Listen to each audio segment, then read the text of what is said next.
प्रतापगड. शिवरायांची बुद्धी, धैर्य आणि स्वराज्याची जिद्द.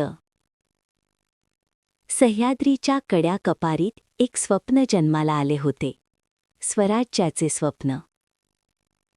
हे स्वप्न पाहणारा राजा म्हणजे छत्रपती शिवाजी महाराज. त्या काळात भारतावर परकीय सत्तांचे राज्य होते. सामान्य माणसावर अन्याय, लुटमार आणि अत्याचार होत होते. गावातील शेतकरी घाबरलेले, स्त्रिया असुरक्षित आणि हिंदवी स्वराज्याचा विचार फक्त स्वप्नासारखा वाटत होता. पण सह्याद्रीच्या कुशीत एक तरुण उठला होता, शिवबा. त्यांच्या डोळ्यात एकच ध्येय होते, रयतेसाठी स्वराज्य निर्माण करायचे. संकटाचे वादळ. शिवरायांचे पराक्रम वाढत होते, किल्ले जिंकले जात होते. हे पाहून बिजापूरच्या दरबारात खळबळ माजली.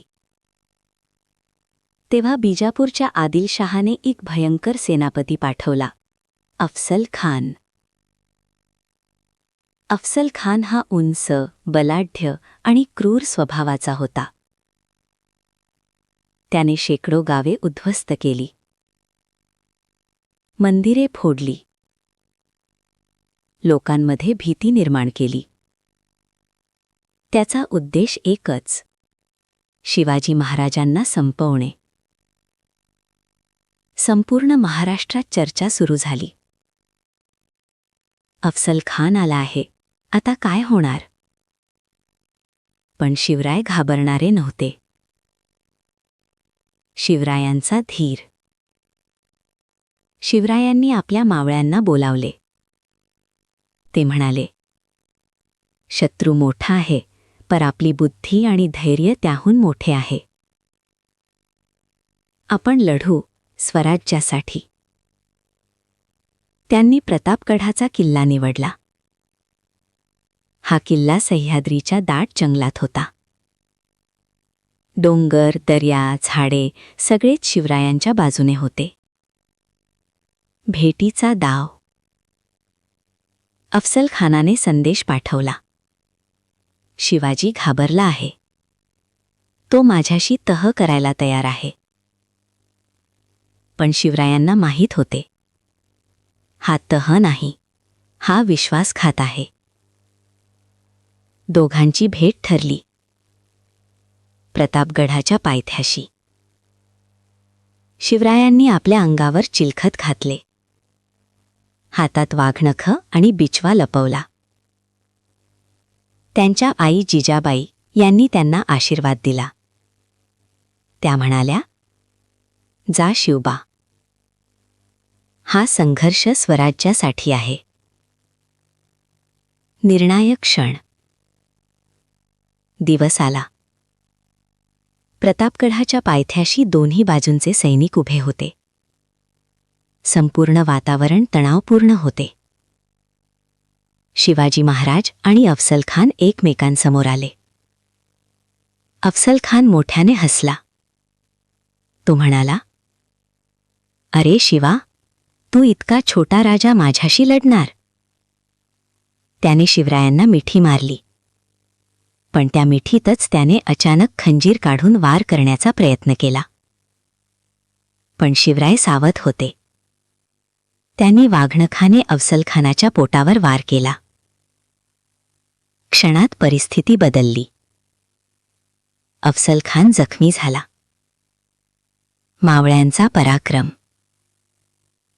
त्या क्षणी शिवरायांचा विश्वासू मावळा जीवामहाला पुढे आला. त्याने अफसल खानाच्या अंगरक्षकाला ठार केले.